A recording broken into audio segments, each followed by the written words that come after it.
네, 반갑습니다. 소개받은 국립경주문화재연구소 심현철이라고 합니다.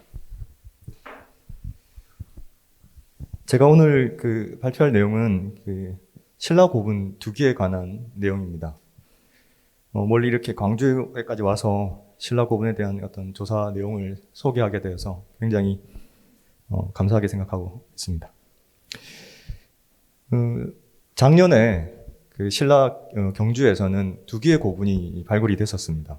실제로 지금까지 발굴이 계속 이어지고 있는 중입니다. 이렇게 이제 고분에 이제 번호가 부여되어 있는데 44호분이라는 고분하고 그리고 120호라는 고분입니다. 거기 앞에 이제 붙는 이름이 쪽샘 44호분 이렇게 불리고 또 하나의 고분은 황남동 120호분 이렇게 불리고 있긴 한데 사실상 이 두 고분은 일제강점기 때 번호가 부여되었던 155번, 155개의 고분의 중에 이제 두 개가 되게 됩니다. 위에 있는 쪽샘 44호분은 국립경주문화재연구소, 제가 소속되어 있는 곳에서 제가 직접 조사를 했던 그런 고분이고, 밑에 있는 황남동 120호분은 또 경주에 있는 신라문화유산연구원이라는 곳에서 조사를 한 고분입니다. 오늘 특별히 어찌 논쟁이 될 만한 그러한 좀 복잡한 내용보다 지금 이제 이 작년에 금동관을 비롯한 다양한 금공품들이 발굴된 이 두 고분의 출토유물이 이제 수습되어서 연구실로 들어가서 이제 한창 이제 복원 그리고 처리가 되고 있는 중입니다. 그래서 좀 구체적이고 좀 복잡한 내용보다 전반적인 성과에 관해서 소개를 드리는 그러한 발표가 되겠습니다. 경주 일원에 적성목강묘라고 하는 대표되는 그런 묘제들이 굉장히 많이 분포를 하고 있습니다. 근데 지금 이제 화면에 보시는 빨간 점이 있는 곳, 여기가 이제 경주 분지 내의 중심지에 해당하는데, 여기 우리가 흔히 잘 알고 있는 대릉원을 포함한 그러한 고분이 위치를 하고 있고, 실제 적성목강묘 우리가 고총, 큰 마운드 분이 있는 고총이라고 부를 만한 곳이 이 1번 대릉원 일대가 집중되어 있는 여기입니다. 물론 이 3번이라고 번호가 잘 보이실지 모르겠습니다만 금청리라고 하는 곳도 대릉원보다는 조금 작지만 고총이 있는 두 곳 정도의 고총이 있는 적성목강묘가 중심이 되는 곳입니다.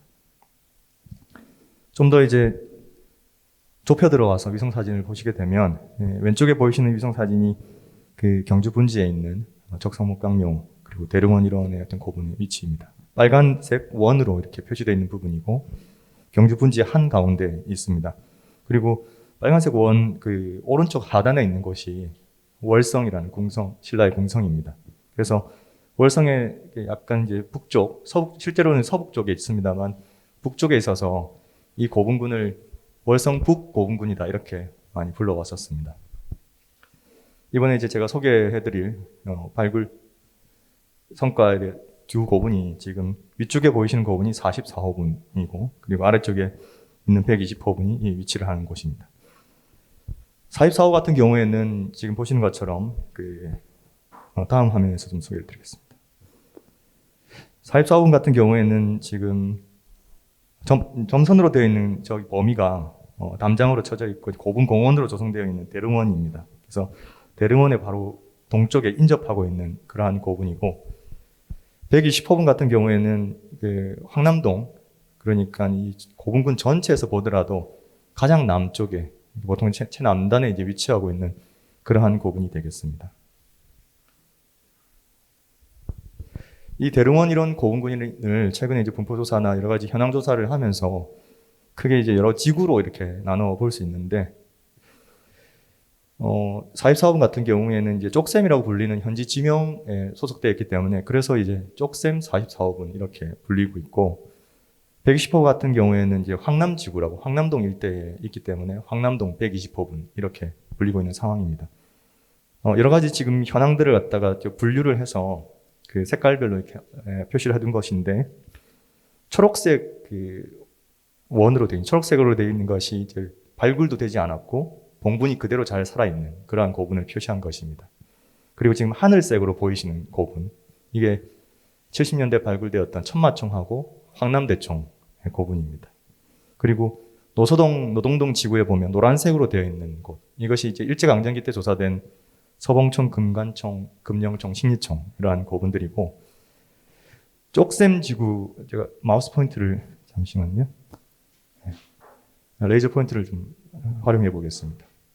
쪽샘지구를 보시면 조금 작은 고분들, 대릉원 지구에 비해서는 크기가 작은 중소형분들이 위치하고 있는 곳이고 일제강점기 때부터 최근까지 굉장히 많은 조사가 이루어졌는데 빨간색으로 표시된 것들은 발굴은 되지 않았습니다만 봉분이 대부분 훼손되어서 잘 남아있지 않은 그러한 고분들입니다. 그래서 보시면 대체로 발굴이 많이 이루어졌음에도 불구하고 대형분들을 중심으로 한 이런 큰 고분들은 대부분 조사가 되지 않고 남아있는 그런 상태입니다. 그러면 이제 본격적으로 44호분부터 시작해서 작년에 유물이 모두 드러났었는데 그 내용들을 중심으로 성과를 소개해 드리겠습니다.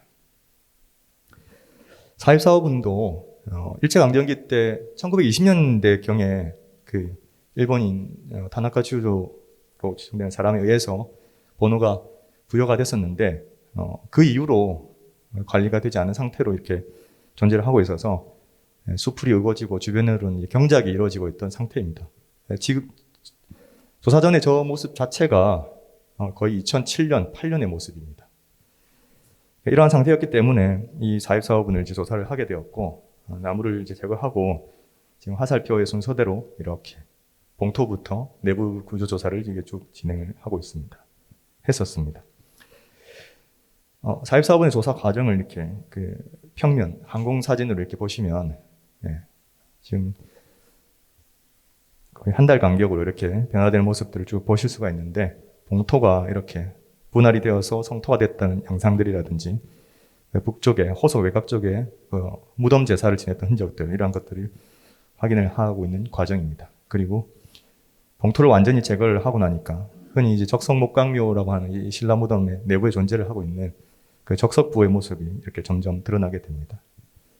그리고 작년에 이제 한 11월경쯤 됐을 때는 목각이 설치되어 있는 그 매장 주체부 공간이 완전히 노출되어서 12월경쯤 됐을 때는 유물을 완전히 조사할 수 있는 그러한 단계까지 이르게 되었습니다. 그리고 올해 들어와서는 이제 이 적석부를 해체를 하면서 이 내부에 있는 적석을 어떻게 만드는지, 구조가 어떻게 되어 있는지, 어떻게 이제 돌을 쌓았는지 그러한 양상들을 이제 확인하고 있는 중입니다. 이렇게 성렬들이 확인되고 있고 방사상으로 범위를 나눠서 돌을 축조를 하고 있는 모습들도 확인이 되고 있습니다. 44호분은 지금 보시는 것처럼 이 서쪽 부분이 일제강점기 때 축조되었던 그 집 그리고 현대까지 존재했던 집에 의해서 봉분을 포함한 적석부가 완전히 파괴가 되어버린 상태였습니다. 그리고 조금 확인된 그 적석부 내에서 이렇게 뭔가 이렇게 곡선적으로 돌아가는 석축열 같은 게 확인이 됐는데 이러한 양상도 일제강점기 이후 현대까지 이루어졌던 그 민가에 의해서 교란된 흔적들입니다. 그리고 44호분 주변으로는 단독으로 존재하는 44호분 이외에 약 11기 정도의 추가된 작은 고분들이 확인이 됐었습니다. 44호분의 기본적인 그 잘려나간 부분을 포함해서 기본적인 그 전체적인 구조, 그 재원, 크기를 말씀을 드리자면 평면적으로 보면 타원형의 그 호석을 기준으로 한 봉분입니다. 그래서 긴 방향, 장축 방향이 보통 신라 고분들은 동서 방향으로 이루게 되어 있는데 동서 방향으로 30m 정도가 되고 남북 방향으로 23m 정도 되는 굉장히 타원형의 형태를 하고 있습니다. 그리고 이 노란색 점선으로 되어 있는 적석부, 적석 같은 경우에는 가로로 동서 방향으로 19m 그리고 세로로 16m 정도 되고 파란색이 이제 사각 박스로 이제 쳐져 있는 곳이 실제 이제 매장 주체고 주인공이랑 부장품이 놓이게 되는 목각 부분인데 이 공간의 크기가 5.4m에서 4.2m 정도 되는 굉장히 큰 규모입니다. 이러한 모습이 아까 처음 분포도에서 보여드렸던 경주에 존재하는 신라 적석목강묘의 내부의 모습입니다. 44호분의 크기는 단순하게 이제 봉분의 장축 길이, 봉분의 크기만을 단순 비교하자면 경주에 존재하는 여러 고분들 가운데 약 한 33번째, 4번째 정도에 해당하는 그 정도 규모가 됩니다. 아시다시피 신라 고분 중에는 발굴된 황남대총을 비롯해서 봉황대라든지 서봉황대로 불리는 초대형 고분들, 80m에 이르는 그러한 고분들이 존재를 하고 있고, 그에 비해 이제 44호분은 약 한 30m 정도 되는, 이러한 최고 크기의 고분의 한 절반에 미치지 못하는 그러한 규모의 고분입니다. 한 가지 좀 재밌는 부분은 이렇게 다량의 적석부가 존재를 하고 있는 이런 소위 연구자들이 지상식 적석목감이라고 부르는 이러한 대형분들 가운데 이 44호분이 구조가 똑같이 확인이 되는 것인데, 44호분의 아까 그 적석부의 규모, 이 빨간색 점으로 지금 표시를 해봤는데, 적석부의 규모를 비교해보면 근간이 출토되었던 서봉청과 적석부의 규모가 비슷합니다. 비슷한데 봉부운의 규모가 굉장히 축소화된 형태로 굉장히 독특한 어떤 비율을 보이고 있습니다. 그래서 44호분이 발굴되기 이전에는 이 봉분의 크기랑 그 내부에 존재하는 적석부의 크기가 일정한 비율이 있는 것이 아닌가라고 이야기를 많이 되어 왔었는데, 44호분이 발굴되면서 적석부의 크기는 서봉청과 비슷한데 봉분은 굉장히 작은 그러한 형태를 하고 있는 것이 굉장히 흥미롭습니다. 신라고분의 이 그 봉분의 평면 형태에 대해서 조금 말씀을 드리자면, 이렇게 조금 완전한 이제 원형에 가까운 작은 고분들도 확인이 되지만, 대체로 신라고분들은 타원형의 봉분 평면 형태를 가지고 있습니다. 지금 보시는 것처럼 크고 작은 고분들이 이렇게 타원형의 봉분 형태를 가지고 있는데, 타원형은 보통 1번부터 이제 8번 이러한 그 순서대로 두 개의 초록색 점을 이용해서 이 타원을 그릴 수 있는 유일한 방법이 있습니다. 그런데 이제 이러한 그 타원의 모습을 이제 신라고분에 적용을 해보니까, 신라고분들이 역시 이 타원이라는 봉분을 만들 때 두 개의 점을 활용해서 만들고 있는 사실들을 알게 되었습니다. 그리고 봉분의 규모에 따라서 그 두 점의 위치가, 작은 고분들은 묘광의 끝점들을 활용해서 봉분이 만들어지고, 큰 고분들은 적석부의 끝점을 이용해서 봉분이 만들어지는 그러한 현상들이 관찰이 됩니다. 그래서 역시 44호분 같은 경우에도 이러한 그 형태에 맞춰서 지금 빨간색으로 표시되어 있는 봉분의 중심점과, 그리고 노란색 점선으로 되어 있는 적석부의 중심, 그리고 매장주체부, 사각으로 되어 있는 매장주체부 중심점이 완전히 일치하는 이러한 그 컴퓨터상의 제도를 확인을 해보면, 역시 그 적석부의 양 끝을 초점을 이용해서 정확하게 만들어진 그러한 고분인 걸 확인을 할 수가 있습니다. 이렇게 만들어지면 타원 고분의 어떤 특성상 이 북쪽 끝점에서 적석부까지의 거리가 이 전체 장축의 절반과 동일하게 되는 것이 타원의 어떤 원리인데, 실제로 지금 보시는 것처럼 거의 길이에 오차가 없을 정도로 정확하게 설계가 되어 있다는 것을 확인을 할 수가 있습니다. 44호분 조사에 제일 처음 이제 조사가 이루어진 건 이제 무덤 바깥에 이루어진 그 제사와 관련된 흔적들이었습니다. 지금 이렇게 그 무덤이 존재를 하고 있고, 이 바깥은 사실 오픈된 공간입니다. 이 공간도 다른 고분들과의 어떤 사이의 공간인데, 여기에서 많은 제사들이 이루어진 흔적들이 확인이 됐습니다. 지금 빨간색 원이 여러 가지 층위상, 고고학자들이 연구하는 층위상 44호분과 관계되는 제사의 흔적입니다. 노란색 점들은 각각 이 북쪽에 존재를 했던 고분들의 귀속되는 그러한 제사의 흔적들이고, 제사의 모습들입니다. 잔존하고 있는 건 주로 큰 항아리, 대호라고 부르는 큰 항아리를 이렇게 세워두고 그 내외부로 다양한 그 유물들이 확인이 되고 있습니다. 44호분도 이 무덤 바깥 북쪽에서 대호들이 이렇게 쭉 나열이 되어 있었고, 이 근처에서 대호를 포함한 유물들 약 130여 점이 출토가 되었습니다. 44호분에서는 출토가 되지 않았습니다만, 주변 이제 최근에 이루어졌던 서봉청이나 금룡청 조사에서는 이러한 대호 안에 굴이라든지 전복이라든지 생선뼈라든지 이러한 다양한 그 음식의 흔적들이, 공원물의 흔적들이 확인된 사례가 있습니다. 44호분의 이제 내부의 조사가 진행되면서 적석부의 어떤 형태와 규모에 관한 내용들이 좀 밝혀졌는데, 지금 보시면 연두색의 초록색의 선들은 가상의 선입니다. 가상의 선이고, 이러한 그 소위 지상식의 적석목강묘라고 하는 적석목강묘들은 지금 빨간색으로 표시된 점, 저기가 이제 나무 기둥이 박혀 있던 자리입니다. 그래서 이러한 구조로 확인이 되었고, 지금 보시는 것처럼 호석을 기준으로 한 빨간색 봉분, 그리고 보라색의 묘광, 구덩이, 그리고 파란색으로 표시되어 있는 목각, 이중으로 된 목각의 흔적, 그리고 내부에 이제 유물 부장 공간과 목관 혹은 이제 피장자가 놓여있던 공간, 이것들이 완전히 일치하는 굉장히 기하학적으로 설계가 되어 있고 정확하게 설계가 된 그러한 고분임을 확인을 했고, 이러한 적석부를 만들기 전에 설치가 되었던 목주열이 한 3열 정도 이렇게 있는 것을 확인을 할 수가 있습니다. 목주열은 실제 그 적석부 상면에서부터 이렇게 나무 기둥 자리가 나무가 썩어서 없어지고 마치 우물 같은 모습으로 이렇게 확인이 됩니다. 이 잔존하고 있는 구멍의 크기로 보았을 때 그 목주는 아마 그 원통의 나무였을 것이고, 그리고 지름이 25cm 이내 내외가 되는 그러한 정도의 나무였던 것으로 추정을 할 수가 있었습니다. 이것을 이제 단면 구조로 이제 배형시켜 보면 이건 실측도입니다. 전체적으로 이러한 형태로 복원이 가능하고 일부분은 이제 다 날아가서 없어지고 잔존 상태가 이러합니다. 지금 보시면 최근에 이제 이 목조 가구 시설이 이렇게 땅에 목주가 박히면서 나무 기둥이 먼저 설치가 되고, 그 다음에 적석이, 아까 보셨던 적석이 쌓이게 되고, 그 위로 이제 봉분이 덮이는 그러한 형태입니다. 그리고 아시다시피 이 가운데 부분은 나무로 된 목각이 설치되어서 그 부분이 다 썩고, 이 상부에 있던 봉토가 이쪽으로 굉장히 깊게 U자상으로 함몰이 되는 것이 적석목강류의 중요한 특징이 되겠습니다. 근데 최근에 이제 연구에서는 이렇게 가로 방향으로 가는 나무, 이 보통 횡방향에 가는 목이라고 해서 횡목이라 부르는데, 그 나무의 존재가 조금 없는 것이 아닌가, 이러한 그 이야기들이 많이 있습니다.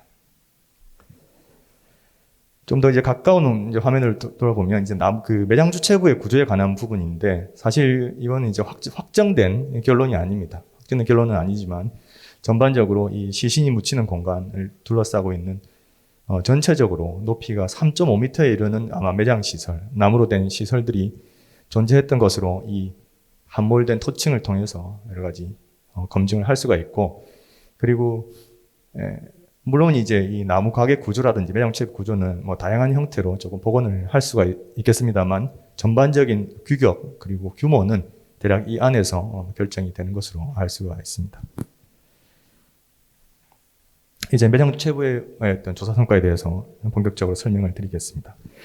전체적으로 내외 2개의 어떤 나무각이 있었던 것으로 현재까지는 추정을 하고 있는 단계고, 이 내외각 사이에 잔자갈을 이렇게 깔아서 단을 만든 그런, 우리가 보통 석단이라고 부르는 그러한 시설들이 확인이 되었는데, 이 공간들입니다. 이 공간이 폭이 대체로 한 50cm 정도 되는 폭인데, 여기에 상면에 지금 보시는 것처럼 잔자갈이 잔뜩 깔려 있고, 이 잔자갈에는 붉은색 산화철로 되어 있는 붉은색 안료가 빨갛게 이렇게 발려 있습니다. 그래서 실제 이런 각 부분에서 유물들이 노출이 되었는데, 서쪽은 아마 유물이 있었을 건데, 아까 처음 보셨던 화면을 기억하신다면 이쪽 부분이 조금 훼손이 됐다는 걸 알 수가 있을 겁니다. 유물들의 내용을 보면 뭐 작은 이런 그 도자라고 부르는 손칼이라든지 이런 칼도 있고, 호미 같은, 호미나 혹은 그 현대에도 쓰고 있는 자귀라고 부르는 목공구 같은 그러한 형태의 철기류들, 이런 것들이 확인되고, 여기는 이제 끌과 같은 그러한 공구들도 확인되고, 여기서 이제 태환이식도 한 쌍이 확인이 됐습니다. 태환이식도 완성되고, 이 태환이식 주변으로는 또 운모가 많이 확인이 되었고, 이쪽에서도 역시 운모, 그리고 도자, 그리고 토기도 이렇게 부장이 되었습니다. 그래서 전반적인 이러한 양상을 봤을 때 이 공간의 어떤 존재나 이러한 각종 장신구들, 착장 장신구들 어떤 것들, 그리고 이런 작은 손칼들, 도자 같은 손칼들의 위치나 부장 양상을 봤을 때 이 공간에 피장자와 관련이 있는 순장자가 있었던 것으로 추정하는 연구도 있습니다. 네, 그러면 이제 가운데 부분에 주인공과 관련된 주인공의 착장 유물들에 대해서 오늘 이번 학술대회 주제와 관련된 부분이기도 합니다만 살펴보겠습니다. 사입사업은도 금동관에서부터 금드리개, 귀걸이, 가슴걸이, 그리고 팔찌, 반지, 허리띠 아주 풀세트로 확인이 됐습니다. 작년에 이제 이런 그 내용들을 이제 정리를 하고 소개할 때만 하더라도 금동관을 신지 않은 그러한 상태, 금동 신발을 신지 않은 상태였는데, 나중에 그 위치를 제가 알려드리겠습니다만, 금동 신발은 착장을 하지 않고 머리맡에 있는 부장 공간에 따로 별도로 부장을 한 상태로 확인이 됐습니다. 그래서 그 유물까지 포함한다면 일반적으로 경주의 비장자가 하고 있는 관에서부터 신발까지 풀세트로 착장한 그러한 상태였습니다. 금동관의 상태가 처음 노출될 때부터 굉장히 상태가 좋지 않았는데, 최근 이제 보존 처리가 끝나고 올 상반기 때 일반인들께 현장 설명회를 하면서 공개가 됐었는데, 이러한 형태, 아주 전형적인 출자 모양의 신라관이었습니다. 지금 보시면 출자 모양의 입식이 이렇게 3개가 있는 것을 확인할 수 있고, 이 부분이 이제 이마에 해당 대륜 부분입니다. 유사한 걸로는 황우리 34호 주변에 있는 고분입니다만, 거기서 출토된 형태의 관일 거고, 지금 하나의 차이라고 한다면, 보통 이제 신라관이라는 것이 이런 출자 모양의 입식도 있지만, 그 사슴뿔 모양의 녹각 장식이 있는데, 414호부는 그 녹각 장식은 없는 그러한 금동관인 것 같습니다. 그리고 이제 관 밑에 드리개가 확인되는데, 굉장히 이 414호분의 비장자가 좀 재밌는 것이, 금동관과 이렇게 그 각 장신구들의 재질에 있어서 금과 은, 그리고 금동 이런 것들이 굉장히 자유롭게 이렇게 복합되어서 확인이 되고 있습니다. 금동관 밑에 금 드리개가 아마 조합된 사례도 굉장히 드물 텐데, 이렇게 414호분에서 금제 드리개, 순금제 드리개가 확인이 됐습니다. 대략 이러한 형태인데, 좀 특이한 것은 이 한 쌍의 금 드리개인데 양쪽의 길이가 현격하게 차이가 날 정도로, 실제 사진을 잘못 찍은 것이 아닙니다. 실제 양쪽 금 드리개가 한 쌍임에도 불구하고 차이가 나는 그런 형태고, 나머지는 제작 기법상이라든지 형태라든지 이런 것들은 완전히 일치한데, 어떤 문제인지는 잘 모르겠습니다만 길이가 차이 나는 이러한 모습도 확인이 됐습니다. 그리고 이제 피장자가 착장하고 있는 귀걸이였습니다. 금 귀걸이. 귀걸이 이 부분입니다. 귀걸이인데, 아주 일반적인 그 형식, 신라에서 나오는 굵은 고리, 이 태완이식으로 만든 금 귀걸이이고, 밑에 이제 중간식과 수화식이 나뭇잎 모양이고, 가운데 부분은 작은 고리로 되어 있는 소환을 연접해서 만든 소환 연접 구체라고 부르는 그러한 중간식 장식의 달개를 다룬, 영락을 다룬 그러한 형태였습니다. 그리고 가슴걸이가 가장 눈에 아마 띄실 텐데, 굉장히 화려한 형태로 확인이 됐습니다. 출토 당시의 모습이고, 이것들을 조금 보존 처리를 하고 재배치를 한 모습인데, 지금 보시는 것처럼 전반적인 형상은 아마 이 천마총 어떤 이런 구조와 똑같습니다.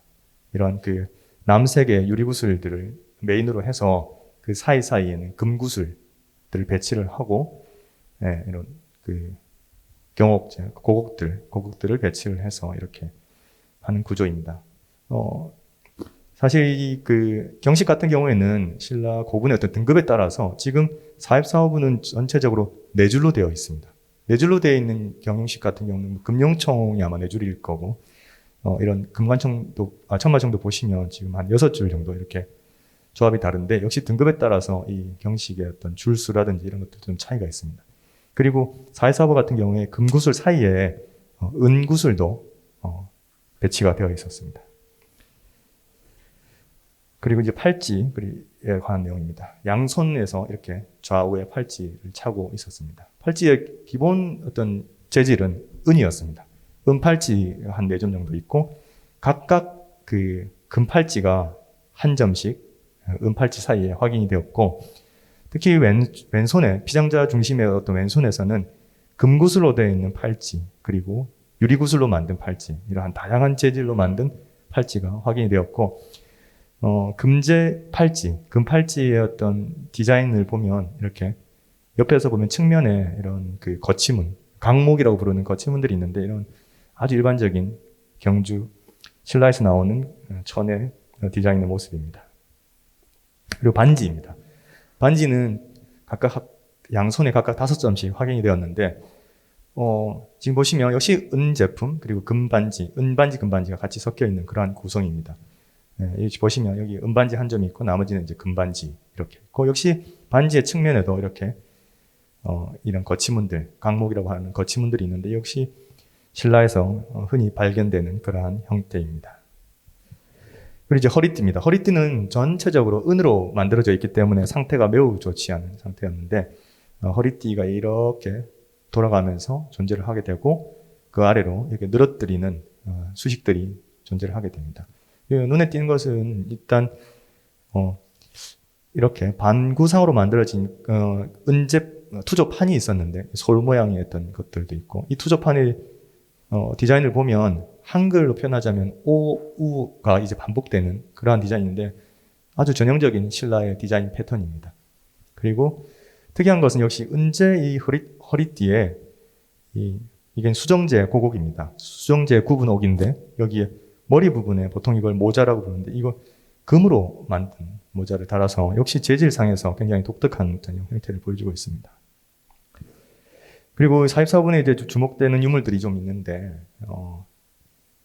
머리맡에 이렇게 부장 공간이 존재를 하게 되고, 그리고 발치에도 이렇게 토기를 중심으로 한 부장 공간이 확인이 됐었습니다. 중요한 유물은 좀 주목되는 유물이 한 3가지 정도가 있는데, 이 머리맡 부장 공간에서 비단벌레로 장식되어 있는 장신구가 나왔고, 그리고 돌절구하고 공이, 그리고 발치 쪽에서 바둑돌이 확인되었습니다. 먼저 비단벌레 장식을 보면 나뭇잎 모양입니다. 물방울 모양이라고 할 수도 있겠고, 그런데 이걸 이제 여기 지금 나뭇잎처럼 뭔가 검게 되어 있는 이 유기물들을 확인을 해보면 비단벌레의 날개입니다. 그래서 복제품을 만들었는데 저희가 비단벌레 한 마리의 양쪽 날개를 이용해서 두매로 이런 금동판으로 이제 감싼 장신구를 만들었습니다. 복제품에는 이렇게 금못을 박은 형태로 저희가 복제를 하긴 했는데 실제 원래 유물에서는 그러한 못 자국이 확인되고 있지 않습니다. 못이 확인이 안 됐습니다. 그래서 향후에 좀 더 분석을 해야겠습니다만 아마도 여기에 이제 바늘로 끼었을 수도 있고 다른 유기물로 연결을 했을 가능성도 있습니다. 이런 비단벌레를 활용한 장신구들은 일반적으로 신라 고분에서는 역시 최상위에 해당하는 무덤들에서 주로 마구 장식에 많이 확인이 됐습니다. 이렇게 말 안장이라든지 발걸이라 등자라든지 이런 것들. 그래서 실제로 황남대총 남분이라든지 금관총 이러한 무덤들에서 비단벌레 장식이 주로 마구에서 확인이 된 사례가 있습니다. 그리고 두 번째 좀 주목되는 유물이 바로 돌절구하고 공이인데 이게 44호분에서 출토된 유물입니다. 44호분 출토 유물은 세로로 긴 형태의 돌절구이고 공이가 저렇게 확인되는데, 이런 돌절구와 공이 세트가 확인된 게 황남대총 남분입니다. 황남대총 남분의 주인공에 관해서는 여러 가지 의견이 있습니다만 결국 신라 최고자 마립간의 무덤으로 추정하는데 이견이 없는 그러한 무덤인데, 이렇게 돌절구와 공이가 세트로 출토된 황남대총 남분에서 이런 사례가 있는데 44호분에서도 돌절구와 공이가 출토가 되어서 굉장히 주목이 되는 상황입니다. 그리고 이제 마지막으로 주목되는 게 바둑돌입니다. 바둑돌은 자연석입니다. 가공된 흔적이 없는 자연 상태의 돌인데 주로 이제 흰색을 띠는 돌과 그리고 검은색을 띠는 돌을 이제 선별 아마 채취를 해서 실제 바둑에 사용을 했던 돌로 생각되는데, 지금까지 역시 이 바둑돌도 신라 고분 중에서는 아주 최상급 무덤, 서봉총, 천마총, 금관총, 황남대총, 이런 무덤에서 주로 출토가 되었고, 대략 점수는 한 250점 전으로 이렇게 출토가 되었는데, 이번에 이제 44호분에서도 역시 바둑돌이 출토되었는데 좀 특이한 점은 총 수량이 거의 860점에 달합니다. 그래서 기존에 출토됐던 수량하고 굉장히 이질적으로 확인이 되었고, 제가 좀 전에 언급했던 그러한 고분들의 서봉총, 금관총, 천마총, 황남대총, 남분 이러한 무덤들이 대체로 남성의 무덤으로 추정을 하고 있었던 바, 바둑이 아마 남성의 어떤 관련된 남성의 전유물이 아니었나 이렇게 생각이 되어 왔었는데, 나중에 결론적으로 말씀드리자면 44호분의 어떤 주인공은 여성의 무덤으로 추정이 되고 있는 상황이라서 그러한 점들도 좀 흥미로운 부분입니다. 바둑돌은 신라에서는 이게 분황사에서 출토된 바둑돌, 바둑판의 모습입니다. 전돌로 되어 있는 곳에 이렇게 가로 세로 17줄의 이 판이 확인된 바가 있고, 그 근처에서 바둑돌이 확인된 바가 있는데, 역시 이런 삼국시대부터 통일신라 시대까지 신라에서는 역시 바둑과 관련된 유물들이 많이 확인이 되고 있습니다. 네. 44분 설명을 너무 많이 드렸나 봅니다. 이제 절반 놓아서 120호분을 설명을 드려야 되는데, 사실 120호분은 제가 직접 조사를 한 것이 아니고 신라문화유산연구원에 조사를 한 것이고, 사실 지금도 조사를 계속 진행 중에 있습니다. 그리고 작년 이제 상반기쯤에 금동 신발이 나왔고, 그리고 금동관이 나와서 대대적으로 아마 언론에서 그 소식을 들으셨을 테지만, 그래서 지금 이제 유물들이 정리되고 있고, 유물들의 구체적인 내용들이 다 밝혀지지 않은 상황이라서 사실 소개하는 게 좀 조심스럽긴 한데, 이 발굴을 담당하셨던 그 신라문화유산연구원의 김건일 선생님의 어떤 양해를 받아서 소개해도 좋다는 어떤 의견을 주셔서 그 내용을 받아서 제가 대신 좀 설명을 드리겠습니다. 네. 120호분은 일제강점기 때 지적도라든지 여러 가지 그 50년대, 60년대 항구 사진을 보면 역시 일제강점기 때 고분이다라고 판단이 되어서 120번, 120호라고 이제 지정이 됐었는데, 역시 50년, 60년대 그리고 최근 2010년대까지 이렇게 지나면서도 밭으로 영작이 되고 있었습니다. 그 이전에는 집이 있었습니다. 고분 위에. 그러한 상황이었는데 4.14분과 비슷한 상황이었죠. 그래서 조사가 이루어지게 된 것인데, 일단 좀 그 전에 좀 말씀을 드릴 것이, 120호분이 이제 항남 그 대릉원 이런 고분 중에서 제일 남단에 있는 고분이라고 했는데, 사실 오늘 주제랑 좀 관련이 있어서 이 내용을 좀 포함을 시켰는데, 신라 금관 중에 교동금관이라고 하는 것이 바로 이 120호분 근처에서 출토가 됐다라고 전해지는 것입니다. 잘 아시다시피 번지로는 68번지 이렇게 돼 있고, 아마 이러한 모습이었을 건데 실제 120호분과 굉장히 가까운 거리에 있는 위치입니다. 다시 120호분으로 돌아와서 조사 내용을 살펴보겠습니다.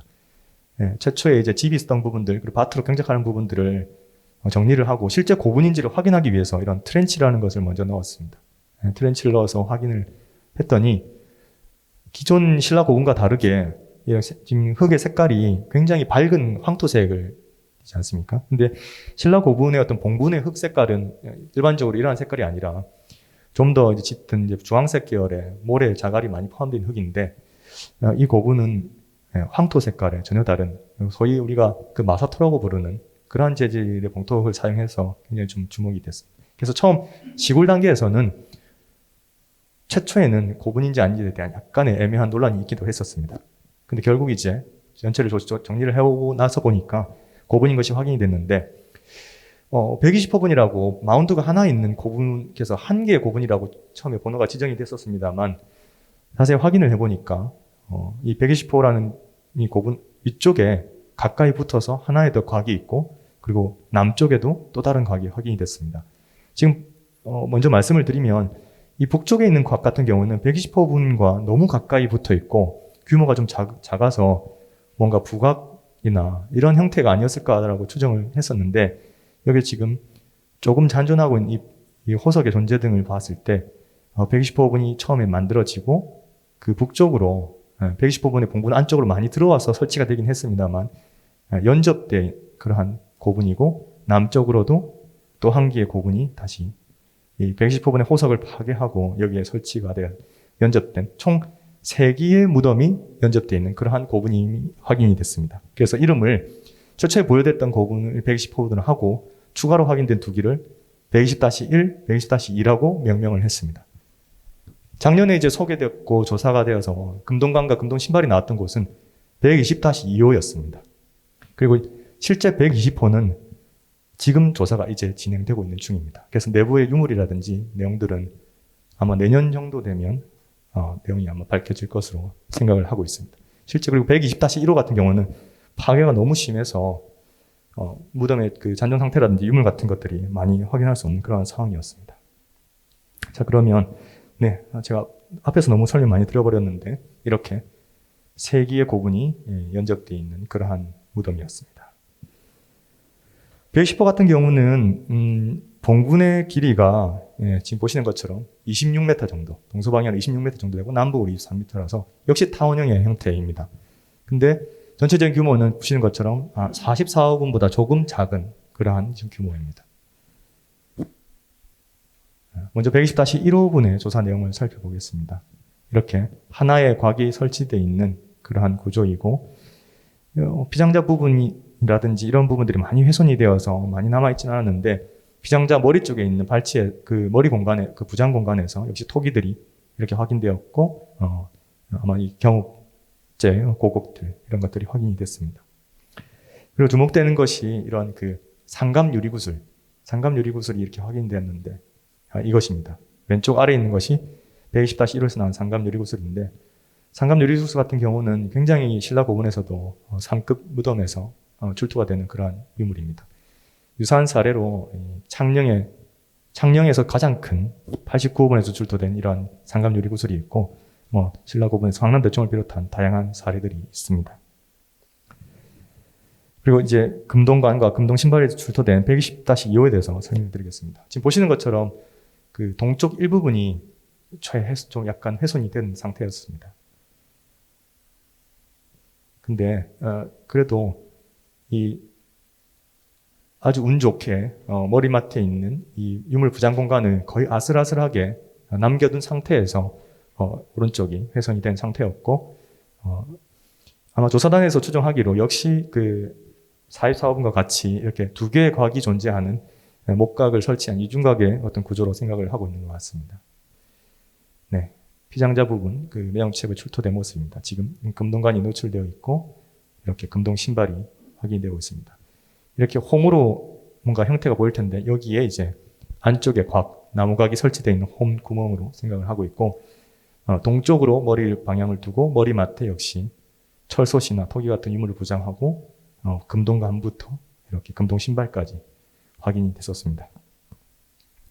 네, 금동관을 먼저 보면 역시 지금 이 사진을 중심으로밖에 설명드릴 수가 없고 지금 보존 처리실에서 굉장히 보존이 잘 진행되고 있는 것으로 알고 있는데 보시면 이렇게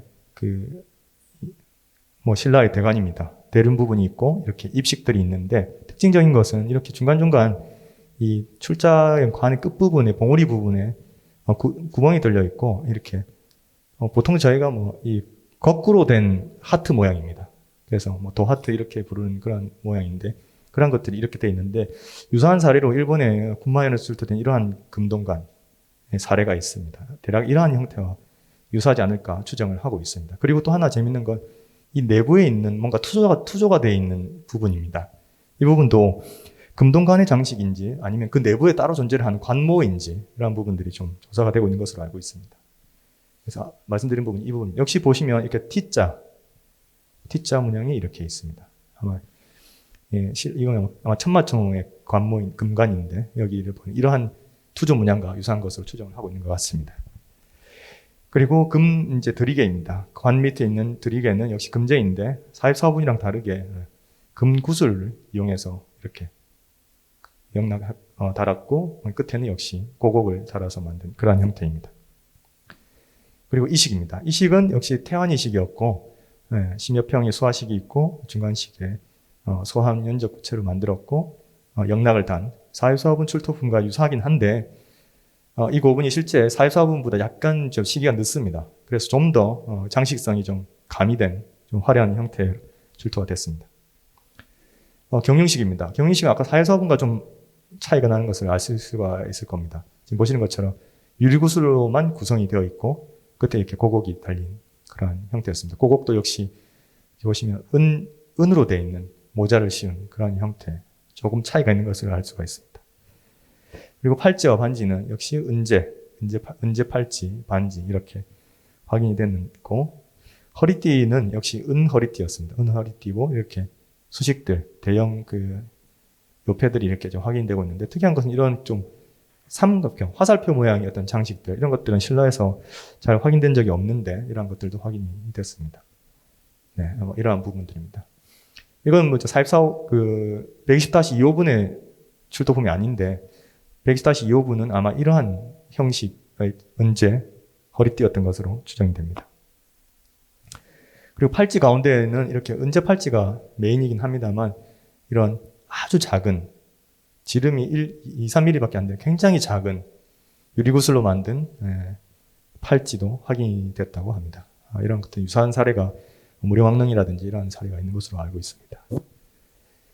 그리고 굉장히 온전한 형태의 금동관이 실제 출토된 양상을 봤을 때 주인공의 심겨진 상태로 착장한 상태로 확인이 됐었는데 지금 역시 이것도 보존 처리가 한창 진행 중이라서 더 구체적인 내용은 알 수 없습니다만 뭐 일반적으로 이 황남대청에서 나온 것과 비슷한 이러한 오우가 이렇게 교차하는 전형적인 신라의 문양 패턴을 가지고 있는 금동 신발인 것으로 추정이 되고 있습니다.